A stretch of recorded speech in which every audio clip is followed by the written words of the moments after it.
Simone de Beauvoir, the philosopher and writer, made a trip to the United States in 1947 and was in New York, and people in New York said, "Oh, when you go to Chicago, look up this guy, Nelson Algren, because he knows everything about Chicago," which is true, "and you'll have an interesting time." And so she did, and it very quickly turned into a, what's the best way of putting it?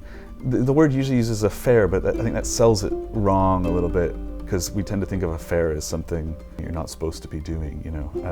And that wasn't the case. It wasn't a secret. It wasn't like she was cheating on anybody. Everyone always says, "Oh, but wasn't she married to Sartre?" And no, she wasn't. And yes, he knew about it. And you know, this is part of what's complicated about the whole story. People have researched these facts. They were here in this time. Here's the letters, what they said to one another, and what they were talking about, and what they were thinking about. Let's imagine the possibilities for what happened. He's my entry point to all this, because I think Algren is one of the really great writers of the 20th century in American literature. People have heard of Man with the Golden Arm, maybe. They've heard of Walk on the Wild Side, which isn't Chicago, but they've only heard of A Walk on the Wild Side because of the Lou Reed song. I think of a book as a lens for looking at something, and then your questions then become like, what?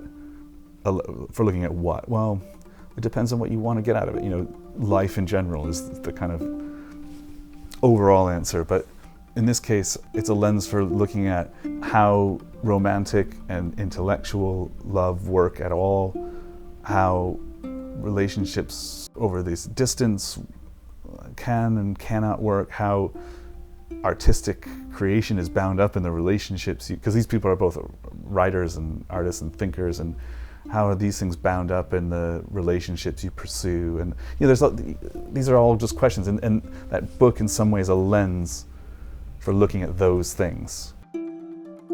That line from Aristotle, I probably say it more than anything else in my life to my students, like the difference between the thing that did happen and the kind of thing that could happen is just, to me, that says almost everything about what I'm trying to do as a writer.